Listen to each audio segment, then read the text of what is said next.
大家好，将蓝瘦金鱼和缸混养已经有1周的时间了。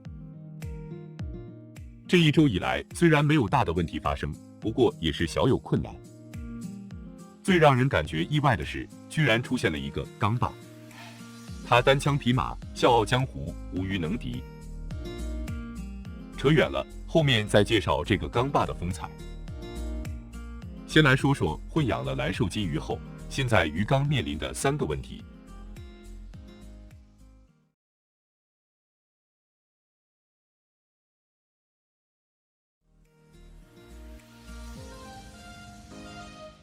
看看吧，这是喂食后正在找东西吃的蓝瘦金鱼。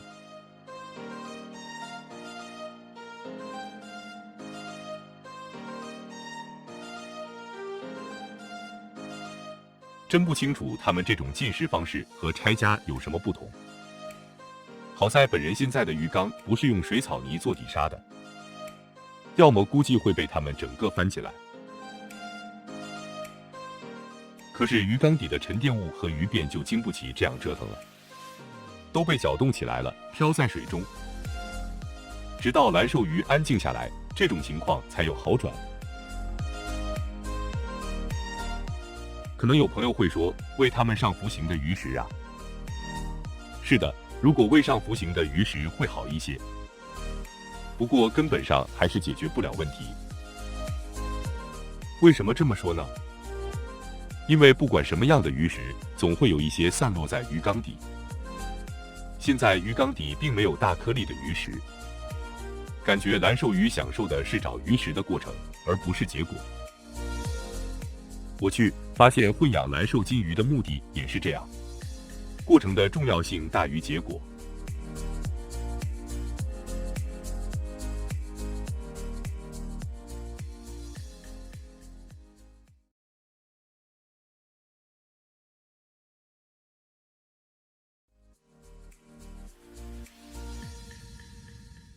蓝瘦鱼的体型大小和习性决定了，即使它们不主动去啃食，鱼缸里的水草也会因蓝瘦鱼的横冲直撞而被移动或折断。庆幸现在鱼缸里只有一些好养的阴性水草，不怕被破坏。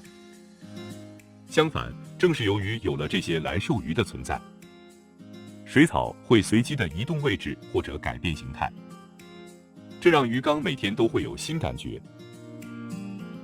好吧，实际是想说到现在为止还能忍受。如果这个鱼缸是以养金鱼为主，根据蓝瘦鱼的表现，可能不要水草更明智一些。聊点题外话，看到这条黄金胡子鱼了吧？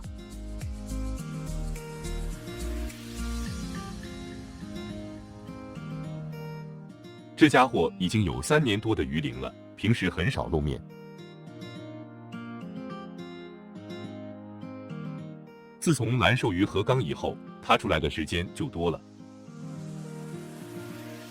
这应该是一条母胡子鱼，可惜没有公鱼，要么繁殖一缸胡子鱼也应该很好玩。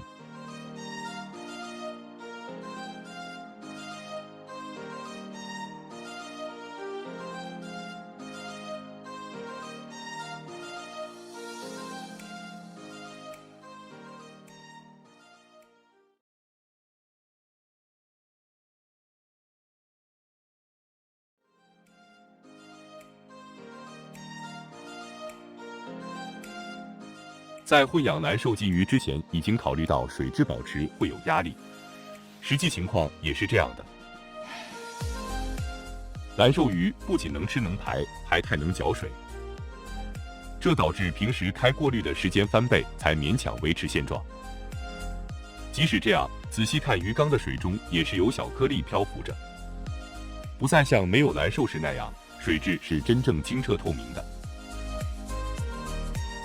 测试这个50鱼缸里水质的承压能力，也是养蓝瘦的一个目的。从这1周的混养情况看，还能坚持，还可以继续。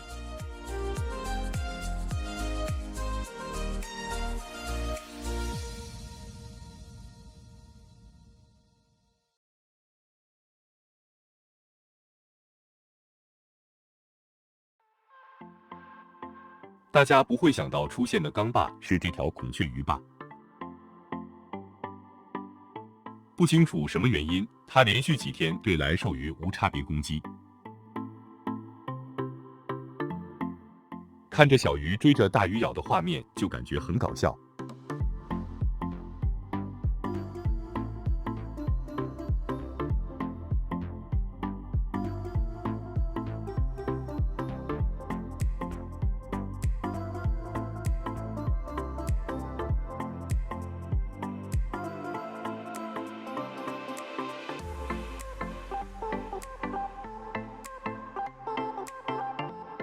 这条孔雀鱼追着蓝兽咬了好几天，您感觉是什么原因呢？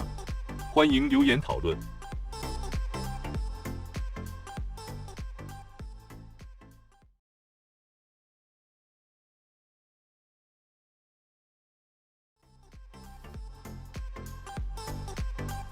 在没有混养蓝兽之前，这个鱼缸里有大小不同的孔雀鱼。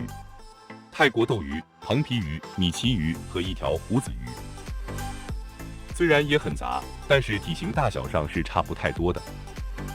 鱼食一直以小颗粒为主，偶尔会喂小鱼一些粉状的。现在混养进来的蓝兽金鱼理论上是应该喂大颗粒鱼食的，所以鱼食大小的选择上就出现了两难的情况，不得已只能做一个主次关系的选择。决定鱼食以保证孔雀鱼等小型鱼为主，还用小颗粒的。至于蓝兽能吃到多少算多少吧，谁让它们是后来的呢？这会不会影响到蓝兽金鱼的成长，就以后再考虑吧。可能很多朋友认为蓝兽和孔雀鱼混养就是乱搞，其实本人也有这样的感觉。不过已经开始了，并且暂时看不出会有灾难性的后果，那有什么理由不继续尝试下去呢？初步的想法是先养2个月试试。如果您因为看到本人的视频也有混养蓝兽的想法，建议您先不要尝试。